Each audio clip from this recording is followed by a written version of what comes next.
Hey, thanks for stopping in.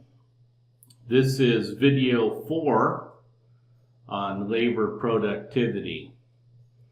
Last video we talked about not issuing any task to an employee without a time frame attached to it. They need to know how much time they have to install material. And honestly, if you tell them how long they have to install it, they normally get it done. So tonight we're going to talk about accountability. And there are ways to make sure that your employees are working diligently to complete their tasks. One way would be to stand over them and watch them all day long. But that gets a little difficult on your larger projects, maybe where you have multi-floors or, a project that's really spread out. Obviously, you can't stand and watch every employee, and it doesn't make sense to hire a bunch of people to stand over them and watch them. So the way we're going to do that, provide that accountability, is by making them record their time against every task we assign to them. So we're going to tell them, this is your task. Here's when I want you to work on it, and here's how much time you have to complete it. They're going to tell us how long they actually took to complete it.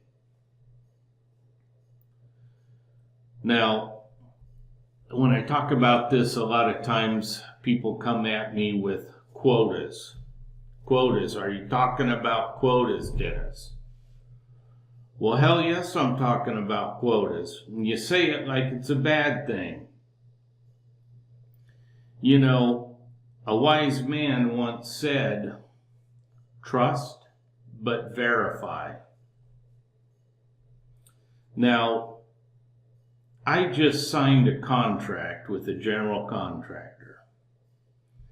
And it's a legal binding document that says, I am going to build this electrical project for you for this amount of money, and I'm going to accomplish that by installing this material at this rate of installation. So that's my good name on that document. You think I'm going to hand some plans over to some workers and say, hey, why don't you go build this and let me know when you're done so I can see how many hours it took you? That happens. That happens more than you think it happens.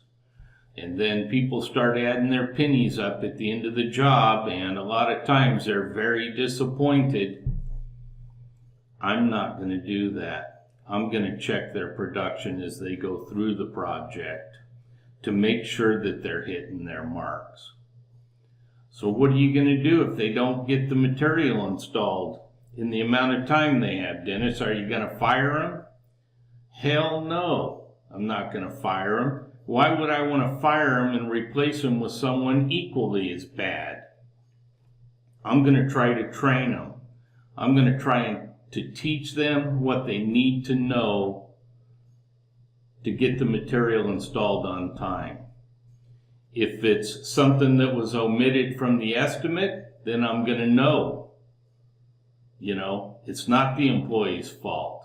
It's something we left out of the estimate. If it's a site-specific condition that's slowing them down, I want to know about it so I can get out there and help them solve that problem, find the best solution around, over, or through it. Okay? So I can't help people who don't have the training or skill that they need. I can't help train them and teach them what I need them to know in order to complete that work on time if I don't track their progress.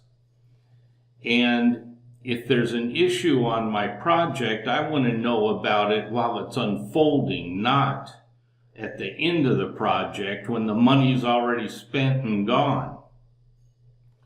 So I'm going to have them record their time against their tasks, and then I'm going to look at that work every day or have a supervisor look at it. Make sure that it's installed properly, and make sure that they installed what they said they installed. Now, once you start doing this, it can be a real eye-opener for you if you haven't done it in the past. I've worked with companies and set up a system, a method of tracking tasks like this. And more than once, what we found out is these companies had promoted or gave wage increases to employees based on their supervisors' evaluation of them. And quite often what that is who does that supervisor enjoy working with? Hey, I like having this guy on my project. I'm going to get him more money. I like him a lot. Well, liking someone has nothing to do with installing material. And, you know, this happens in a lot of smaller shops where, you know, the contractor listens to the foreman or supervisor out in the field when he or she says, hey, you know, this guy could really use some more money, you know. He's a real great guy doing a really good job. Well, you know, if you promote or give wage increases that make employees or take them outside their ability to install material, pretty soon there's no way they're going to be profitable for you. Okay, so if you're going to give someone a wage increase, you need to be sure that you know that they can install material at that rate. If they can't, you shouldn't be paying it to them.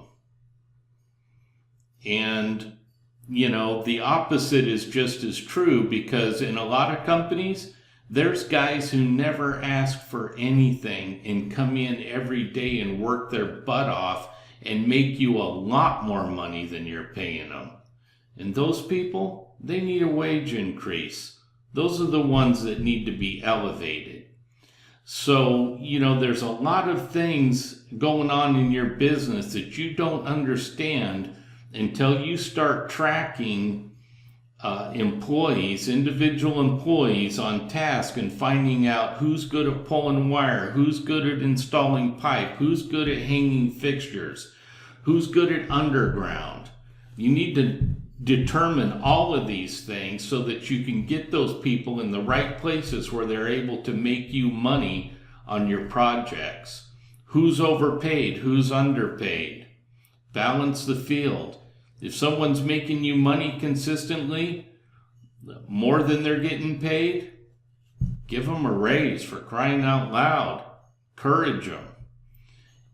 If they've been promoted beyond their ability to install material profitably, then you either need to get them trained so that they can install that material profitably, or I mean, I've worked with contractors who needed to slough some of those people off. They were just overpaid. They weren't able to generate the money that they were getting paid. And sometimes you have to make hard decisions like that. Okay, that's tip number 4. I appreciate you checking in. Look forward to seeing you in the next video. Before all of this is done, I'm going to throw a system at your feet and say, you know, there it is. Everything I talked about, this will make it happen for you. And so it's not like I'm going to leave you hanging and wondering, how am I going to make this happen? We'll wrap it all up at the end. Thanks.